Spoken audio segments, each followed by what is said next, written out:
Good.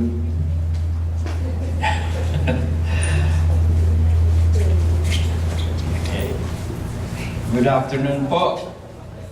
Magandang hapon. Good afternoon to everyone. It's another blessed day that the Lord has given us to study, learn from His Word, and be blessed by God because He inhabits the praises of His people. Thank you, Praise and Worship, for leading us with those beautiful songs. And it's another opportunity for me to share the Word of God to you. And our topic is about hope, right? And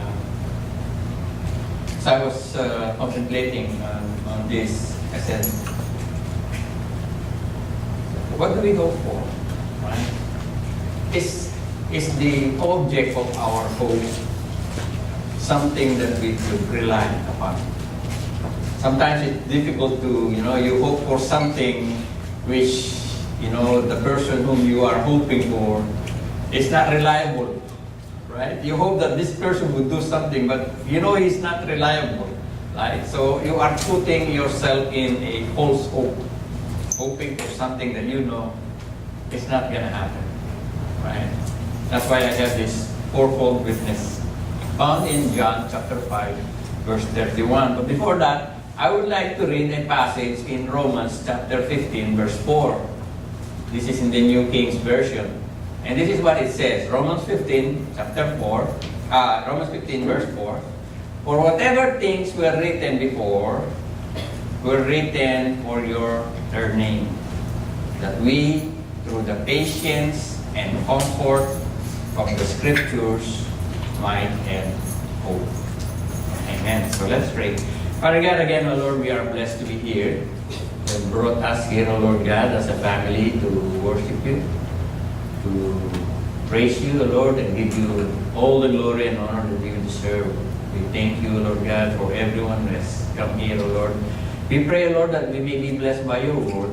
We pray for Your Holy Spirit to guide us, O God. Speak to our hearts and our mind, O God, and that we may understand and that we may take hold of this hope that You have promised to everyone who set their hope in You, O God. We thank You, Lord God, and we pray, O Lord, that You would bless us this afternoon. And again, O Lord, the glory and honor and praise to You belong in Jesus' name. Amen. Amen. So, if you have your Bible, you can turn your Bible in John chapter 5. I would like to read it. The fourfold witness. Now, in the Old Testament, in the time of Moses, it's only valid when you have at least two witnesses, right? You need at least two witnesses. If it's just one, it's not valid. It's like, it's your word against my word, right? So, yeah, that's not valid. At least you have two or three. It's mentioned in Deuteronomy chapter 19, verse 15, one witness shall not rise against a man concerning any iniquity or any sin that he commits, but by the mouth of two or three witnesses, the matter shall be established. Meaning to say, if you have two witnesses, case closed. Okay? So, that is the Old Testament way. But now, here in John chapter 5, Jesus is speaking to the religious leaders. How did this discussion started out, right? It all started out when Jesus healed a crippled man in the pool of Bethesda, right? They call it the pool of mercy. And this is where the people gathered, and when according to what they believe in, when an angel comes down and stir up the water, anyone who jumps first to the water will get healed. Right? But actually, if you look at the old manuscript, or the oldest manuscript that they have, that portion is not there. That portion. Some Bible scholars believe that this is put in there in the later manuscript just to explain why the people are doing that. This is what they think, that the angel stirs the water and anybody, it's like a superstition, right? That they thought that if you jump in there when the angel stir up the water, then you get healed, right? So that portion of the scripture is not actually found in the older manuscript. So some Bible scholars said somebody put it there just to explain why the people gathered there and thought that this is something special. An angel comes down there every time, now and then, right? So now Jesus healed this man. He was crippled for I think 38 years, right? He said, I cannot stand. I cannot go there. Before I knew it, somebody else jump in there already. But the Lord Jesus Christ healed this crippled man who's crippled for 38 years. The only thing is it's Sabbath. Again, there's the technicality. And the religious leaders, they didn't like it. Because, why do you have to do it during the Sabbath? You can do it any day, when you are breaking the Sabbath. They didn't see that the man for 38 years is suffering and he was healed during the Sabbath. All they see is it was the Sabbath. Right?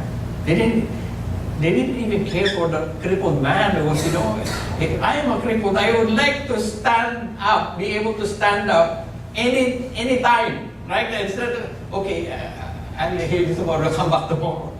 I want to be healed now. Right? But they didn't see that. They didn't see the suffering of this man. All they care about is, it's not allowed because it's Sabbath. So, there was, a discussion between Jesus and these religious leaders. And they were saying to Jesus that, you're testifying about yourself. Your testimony is not valid if you're just talking about yourself. And then it came to this. When Jesus said in verse 31, if you have your Bible, turn to verse 31, 5:31. If I bear witness of myself, my witness is not true. He was agreeing with the Old Testament that if only one is witnessing, it's not valid. So Jesus is agreeing. But in verse 32, this is what he said. There is another, right? If only me is witnessing, okay, it's okay, don't believe. But there is another one. There is another one who bear witness of me, and I know that the witness which he witnesses of me is true. He had sent to John, and he has become witness to the truth. It says there, and there's another one there. It says that, yet I do not receive testimony from man, but I say these things so that you may be saved. He was the burning and shining lamp. You were willing for a time to rejoice in his light.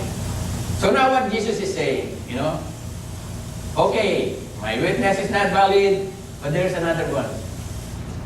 And you know this man, right? Not only that you know this man, when you take a witness, you have to make sure that your witness is a reliable witness. You cannot take a witness who is a criminal, who is a crook. Even in our court nowadays, I have a testimony from this man, and then they check this man. Oh, he's a crook, he's a thief, he's a liar. How can you rely on that man, right? But Jesus is saying here, you know this man. You know him, right? He's someone who is reliable. And a person whom you know, even from the beginning, is with God. The hand of God is upon him. That's what it says. It says there, what kind of child is this? The hand of the Lord is with him. Even when John was born, you know, it was all a miracle. And all people, you know, they knew that this child is a special child. They knew that. Even, there's another portion in when John is baptizing. Actually, Jesus asked this question. Where does John's baptism, you know, is it from heaven or is it from, you know, just from... It says there, why then did you not believe in him? Because they couldn't answer. Is it from God or is it from man? They couldn't believe, right? And then, but it says there, why then do you not believe him? But if I say from man, we feel that for the multitude, for all counts Jesus, John as a prophet. You know, all the people knows, right? All the people know that this man is from God. Even Herod himself, when he was about to execute him, because John spoke against Herod the Tetrarch, not Herod the Great. Herod the Tetrarch took his brother's wife, and the wife didn't like it. So Herod, okay, put him to jail, right? But he doesn't want to execute John. Why? He feared, because he knew that John is a servant of God. He's a prophet. Everybody knows that. So Jesus is saying now, there is one who bore witness of me. And you know him all. All of you know him. And his witness is true. Although Jesus says there, no, he says there that, you know, that I do not receive testimony from men. But, you know, bear with me. You know this guy. This guy testified about me. And John said, you know, what John said, you know, the Lamb of God who takes away the sins of the world. There you go. You have one witness. Okay, that's not enough. One witness is not enough. There's another one. Jesus said there, but I have a greater witness than John, for the work which the Father has given me to finish, every work that I do, bear witness of me, that the Father has sent me. Okay. Forget about John. Forget about the testimony of a man. Just look around on all the things that I have done. All the miracles. All the wonders. You know, I fed 5,000. The other one, 4,000. You know, only men. So the 4 and 5,000, those are only men. Don't say that they are all men in there. There are men and women and children. So there are more than 5,000 who were fed. A lot of people saw this. They witnessed this. They know that Jesus has the power to heal blind people, you know, cure the blind man. Everybody witnessed this one, as we have discussed this in John chapter 9, you know. Because people does not believe. You know, even if you give them proof after proof, people, you know, still don't believe. So Jesus said, okay, I have John as a witness. Okay, I have these works. You know, the miracle that proves what I claim is true. You know, it's not something that I just made it up. For us believers in Christ, to those who believe in Christ, you know, it's not just like, you know, I say so. Just believe me without proof. No. For us believers, everything has a basis. It's not just, oh, because Brother Willie says so or Pastor Dave says so. It's not like that. There is a basis for everything that we believe. Right? It's not just something like other religion. You know, oh, you just claim this and claim this and claim that. But there's no proof. For us, you know, God did not expect us just to believe. He shows proof. When God calls somebody, He shows proof of His approval. It's not just, oh, just believe this guy, that's it. Anybody can claim that he's a prophet of God. That's why Jesus said, you know, be careful Because after me, many will come and will proclaim themselves as prophet and apostles, and sometimes, I see some people, they put the label, oh, I'm not that. I am not a pastor. I am an apostle. It seems to be that, he thinks that, apostle is higher ranking, They still think like that. Oh, I'm not a teacher, I'm a pastor. Oh, I'm not a pastor, I'm a bishop. I'm not a bishop, I'm an apostle. Right? It's not the title, it's the function. Doesn't matter what they call you. God didn't brag about being a prophet. When they asked him, are you the prophet? No. No. But he is a prophet. He didn't brag about it. What did he say? I'm just a voice crying in the wilderness. Prepare the way. Right? It's not all that title and glamour. It's about function and service. So forget about the title. Right? It's all about function and service. We serve a mighty God. It's not an hierarchy. Actually, if you want to be in the hierarchy, you have to serve. You have to go down. Right? So Jesus does all these things. Okay, you need proof. It's not only one miracle, 2 miracles, 3 miracles. It's a lot of miracles. The blind man, the lame, the dumb, even the dead. Has raised the dead. Right? Feed 5,000. Miraculous catch of fish, the water turned into wine, one miracle after a miracle. These are proof that I am what I claim to be, the Son of Man, the Son of God.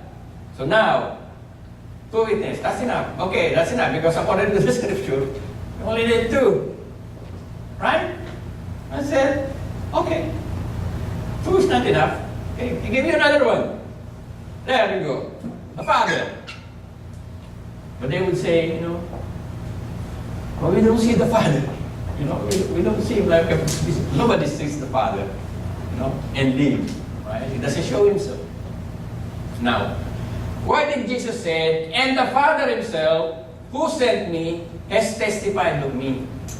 Because even in the Old Testament, when God sent prophets or holy men of God, it follows miraculous things. Why? Because only God could do those miraculous things like that one. Elijah, right? What did Elijah say? Okay, make up your mind. If God is God, then follow God. If Baal is God, then follow Baal. Make up your mind. And then he challenges the prophets of Baal. There are a lot of them. So he said, okay, since you're a lot of people in there, you start doing this sacrifice. But no fire. Just put the offering in there and pray, and if God send, whoever is sending the fire, then that's the God. That's the real one. Right? Imagine that fire from heaven is already a miracle. The miracle, fire coming from heaven. How many times have you seen fire coming from heaven? I've never seen one. Okay? Now, that's a miracle already. The fire coming from heaven. Now, the fire landing where the offering is another miracle. The fire can come from heaven and it might land anywhere. Right? But the fire landed exactly where the offering is. And it consumed the offering. Actually, to make it foolproof, Elijah even said, okay, put water in there. Oh, yeah, we already put. No. Put more. Then they put more. I said, no, they're not convinced. Okay, put more water in there. See, water and, fire, Maybe they will say, oh, it's a trick. It's a trick. So, Elijah said, okay, 3 times, put water until the water overflows. It overflows. He said, You have no excuse, you know the water is overflowing. And then he prayed. And the fire from heaven came down and consumed everything. Even the water dries up. Right? Which proves that Elijah is a man sent by God. It has the seal of approval of God. That's why Jesus is saying, the Father who sent me is a witness, because I couldn't do this except God. No? Is with me. That's why the blind man, remember the blind man chapter 9? They were saying, oh, you are, they're saying, you are this disciple, you're just saying good things about him. He said, this is a bad man. How could a bad man make a blind see? Even common sense. If he's a bad man, how could he make me see? We know that. Right? So you want proof? Okay, there's a proof. There's a proof of my calling. Elijah is proof. Another one. Who could do this? Who could split the Red Sea? Even the people nowadays could not split the Red Sea. It is a miracle. It is a wonder that nobody could do. It's not possible. And it's only possible if the hand of God is with you. That's why Jesus is saying here, now I have given you 3. I have given you John, although John, okay, let's say John is a man, we cut him out. You still have the miracles. You still have the Father who sent me, who testified of me by these wonders that I am able to do. You're still not convinced. Still not convinced. People, sometimes, I don't know if you have met, but I have met some people, no matter how you explain things to them, they still don't believe. They still don't believe. Even if you put all the facts in front of them, they still wouldn't believe. Now, okay, we have already 3. We have already 3 witnesses. John, the prophet, the miracles of the Lord, and the Father. Okay, already have 3. That's enough. But no, I give you another one. The Scriptures. The Scriptures tells about the coming Messiah, although I only put 2 here. We could find hundreds of them in the Scripture, in the Old Testament. From Genesis and to Malachi, you will see proof of Jesus' calling. That's why Jesus says there, you search the Scripture, for in them you think you have eternal life. And these are the one that testifies of me. Right? These are the one that testifies of me. He said, you search the Scripture, for you think in them you will have eternal life. This is a notion, when I was reading this is a notion that they thought, if they study the Scripture, memorize it, follow every single piece of it, that they would have eternal life. You think that you will have eternal life by, searching the Scripture, studying them, and learning from them. But they missed the point. They missed the point. Because the Scriptures tells about me, Jesus said, and your salvation is actually found not in the Scripture, but in me. The Scripture already tells you where your salvation lies. But you focus on the Scripture and you think if you follow all this, you will be saved. Jesus said, that's what you think. Salvation is not memorizing this, learning this, knowing everything in here. Even if you memorize, learn everything in the Bible, if you don't have Christ, you are not saved. Even if you only know 1 verse and you have Christ, you are saved. But it doesn't mean when you are saved, you will neglect the Word of God. Of course not. You know, when you become saved, you become more hungry. You want to know what God is saying. You know, if you want to build a relationship, you have to know the person. If you want to know God, there is only one way to know God. Through His Scripture. Right? It testifies of me. Isaiah 53, verse 5. He was pierced for our transgression, crushed for our iniquities, punished, that brought us peace was on Him, and by His wounds we are healed. Imagine that this verse is in the book of Isaiah, and the book of Isaiah, found in the Dead Sea Scroll, is complete. The whole Isaiah scroll is complete from verse 1 until to the last verse. It's a complete scroll. Right? And if you read this one, Isaiah 53, to the Jew, they say that this is, if you don't tell them, just read the passage. They will say, oh yeah, I know, this is in your New Testament. But then you don't know that this is in the Old Testament. It's in their Tanakh. It's in their Hebrew Bible.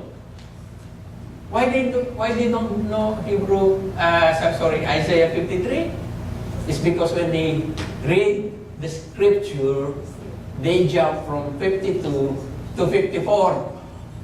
They do not read this. This is what they call the forbidden chapter. The Jew does not read this. They skip it. Why do they skip it? Because if you don't know, when you read this one, you're not aware what it is, you read it, automatically you will know that this verse speaks of Christ. Automatic. When you hear that, somebody was pierced for our transgression, was killed, he was wounded for the penalty of sin. Right there and there, you would know this is speaking of Christ. That's why when I was seeing this video from this Messianic Jew talking to some Jewish people, they said, oh, this is from the New Testament. No, this is from your Tanakh. This is from your Holy Scripture. I said, I've never heard that before. Yes, I've never heard it before because the Jews does not read this portion. They skip it. Right? But it's there. Well, why did they skip it? I mean to say, 1 to 52 is holy and 53 is not, and then 54 is holy again? No. All scriptures are inspired by God. They were given to us so that we may learn from it. That's why the first verse that I read is that it says there, the things that were written before were written for our learning. That we may, through patience and comfort of the scriptures, might have hope. We have hope. But our hope is not baseless. Our hope has a basis. But now, we're going to say, well, this is the time of Jesus. There's another one. Genesis. I put enmity between you and the woman, between you, your offspring and hers. He will crush your head and you will strike his heel. This prophecy is about the coming Messiah, the person who will redeem people, who will bring back the relationship, the destroyed relationship. You see, when Adam and Eve sinned, right? Some people say, oh, God is so harsh, He throw them out. Throw them out of the garden. He was so harsh. They just eat the fruit. It's so harsh, you throw them out. One thing they didn't realize is that God loves them so much, He wants to redeem mankind because if He did not throw them out and they ate the fruit that gives eternal life, they will be eternally living and still be wicked. There is no redemption. People miss that. The reason why God is put them out because He doesn't want them to have eternal life in that status, in their sinful status. Imagine, they are in their sinful status and they live forever. What's going to happen? There's no redemption. That's why God has, put them aside. I have a plan of redemption. That's why he mentioned it. Mention it here in Genesis. God has already have a plan of redeeming men back to God. That's why he said, okay, you cannot eat of the fruit because I have a plan. That's what it is. So even in the beginning, God has a plan already. Right? In your life, God has a plan already. Right? Now, some people will say, well, that is in the time of Jesus. Now we don't have John the Baptist. No, he's dead. We don't see the Father. We don't see Jesus. We don't see Jesus doing miracles. We don't see the Father and we don't see John. All we are left with is what? The Scripture. But people will say, oh, the Scripture is not reliable. The Scripture is just made by man. Written by man. It's not reliable. Some people say it's not reliable, but let's see. It's not reliable. There. I love archaeology, especially biblical archaeology. I may be presenting you a few. Now, there are hundreds and hundreds of proof, but these are only a few of them. Archaeology proves the Bible. If you look closer at this stone, and if you could read what is written in there. It says there's some kind of, I think Latin, Tiberium Pilatus. This is a stone that they found that, in the beginning they thought that Pilate is a fictional, it's just a fictional guy. It's not a real guy. And then they found out this stone, there is an inscription of his name, Pilatus, Pilate, the ruler of Jerusalem during the time of Jesus. This is the guy who washed his hands. There you go. It's true that there is a person named Pilate. The stones do not lie. Right? Now, again, this one. For many, many years, they say that the house of David is not real. It's like King Arthur. King Arthur in England is a fable, it's a myth. It's not real. Right? So, people, they could not trace anything to David. Right? Until they found this Tel Dan stele. This is it. They call it Tel Dan stele because a tel is like a mound. It's a mound. Right? If you go to Israel, you would see a lot of mounds. But sometimes, underneath those mounds are archaeological, some structure. Right? And this is found in Dan, which is in the northern part of Israel. They found this one and there is an inscription. It says there, the house of David. There you go. Right? The house of David. Meaning to say, the house of David exists. There is such person named David. Meaning to say, the dynasty of David. Meaning to say, the guy, the sons and daughters and, all the siblings, all the previous kings, all coming up from David. Meaning to say, this dynasty, the Davidic dynasty, exists. It's not a myth. It's true. Right? And the thing is, this is written in Aramaic. Meaning to say, they're not Jews who wrote this. Right? So it's not even the Jews writing King David, it's somebody else writing David. Now, this one, Amarna tablets. What are these Amarna tablets? These Amarna tablets are coming from Egypt. They are coming from Egypt. Nobody really knows how to read this in the beginning, and then later on they learn how to decipher this. They're cuneiform, they call it. Wedges, right?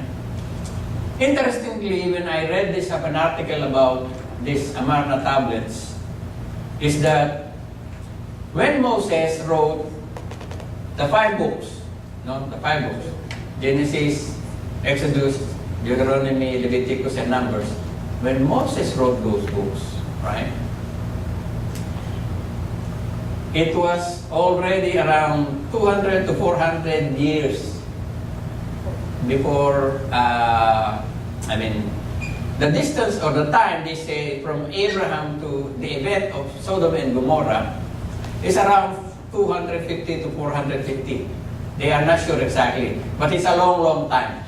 Because Moses is writing, the account in the past. Okay? But when Moses wrote about Sodom and Gomorrah does not exist at all. There is no history of Sodom and Gomorrah. There is no place known as Sodom and Gomorrah during Moses' time. The city is completely forgotten. Right? There is no account of Sodom and Gomorrah when Moses wrote Genesis. Now the question is, how did Moses know that there's a place known as Sodom and Gomorrah when that place does not exist anymore during his lifetime? Many, many years. More than 200 or 400 years. Nobody would know. Nobody keeps record except the Egyptians. And they dug these tablets. There are a lot of them. And there is one tablet which is a communication between the area from the Levant. Levant means the Israelite area. And Egyptians. There is a communication mentioning Sodom and Gomorrah. See? The stones don't lie. How did Moses know? How did Moses know this place doesn't exist? It's because God told him. How would he write if he doesn't know? Right? Moses wrote about the flood. How did he know, Moses knew the flood? The flood happened in the past. Right? And again, this account is coming from non-Jewish. These are Egyptians who wrote about the account in the Bible. It's not the only one. Message still. Mention Ahab, king of Israel, which is found in the book of Kings. This is the bad king, It's very bad king. It's the worst, I think, in the Israel, in the kingdom of Israel. The thing is, this is found from Moab. These are enemy of Israel. And they're the one who mentioned Ahab, king of Israel, from this Mesha still. Mesha is a king of Moab during his time. Another one, Sennacherib Prism. This is Assyrian origin, which mentioned King Ahaz of Judah, also found in the book of Kings. Okay? These are not coming from Jewish sources. Next, Cyrus Cylinder. I think Sister Riley knows him. Cyrus is a Persian, right? Cyrus Cylinder found this one is in England. I don't know how it ended up in there. It's better safe there, right? So this one also give account of the captivity mentioned in the Bible, right? This one. This is Hezekiah's seal. When you seal a wax, heat it up and then put your signet ring. This is a bull. They call it a bull, but this is a seal. And it's mentioned the name of Hezekiah. I don't know if that one, because I cannot read it. That one or the bottom, right? But it says there, Hezekiah. They dug this one. This is just a small, very small. And they found it in Israel. Another one, the oldest menorah inscription. This is the oldest menorah inscription. And guess what? Where did they find this one? There. This is the oldest known menorah inscription. Where did they find this one? Guess where? Saudi Arabia. Saudi Arabia. How did they end up in there? It's in the Bible. Right? Hagar is, when God said, Sinai is in Arabia, I think mentioned in the book of Galatians. Sinai is in Saudi Arabia, is in Arabia, not in Egypt. And that proves that it's true. Because how did this inscription of this menorah end up in Saudi Arabia? Right? Now, what's my point with all of this? Archaeology proves our scripture to be reliable. Nobody has ever proven this wrong with archaeology. They have not found anything in archaeology that says the Bible is wrong.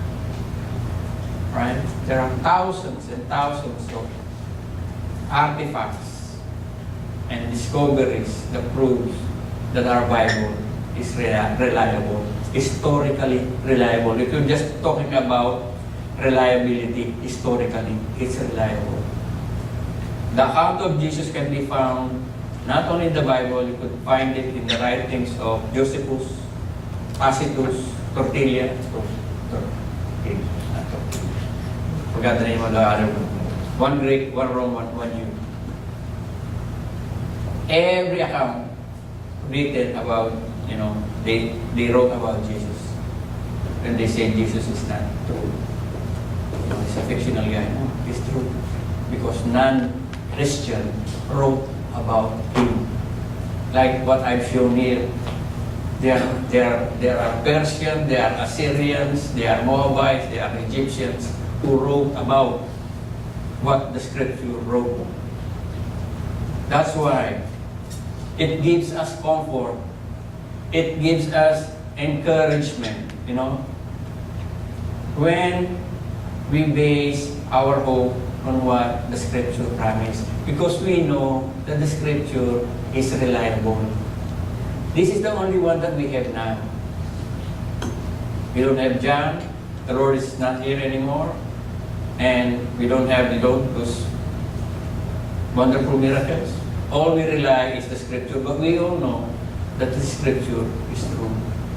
Now, what I'm saying is, when we share this to other people, even if you show them all this, some people still will not believe. They will not believe. And why they don't believe? It is not a matter of intellectual. It's not about intellectual. They don't have the capacity to understand. The problem is moral. They could not take what the scripture is saying because they are living a life that is not pleasing to God. But that doesn't stop us to share the hope that we have. Right? Because our hope is assured. It's not something that is, maybe not. Our hope is assured because the one who promised us does not lie. And the one that holds us, the one that keeps us, is God Himself. Let us pray. Father God, again, Lord, we thank you for this day, O God, as you have shown us that your scriptures, O Lord, the scripture that you have given us are reliable and they are true. They are given to us, O Lord, Lord God, for teaching, O Lord, and teaching us to live a righteous life, O God, that is well-pleasing to you. And that we may learn from it, that we may use it as a guide in our lives, O God, and to know you more in a personal way, O God, we pray. That we spend time, O Lord God, in reading it and studying it. May you put that thirst and hunger in our heart to know you more in a personal way. And that we may be able to share this, O Lord, to those people who doesn't know you yet, O God. We pray, Lord, that you would give us the courage, O God, to speak up on what we believe in with regards to our faith, and that we may share the hope that you have assured us, these people whom you have given burden to us, O God. guide our steps, O Lord, and we pray that the Holy Spirit would, lead us and use us for your glory and honor. In Jesus' name we pray. Amen.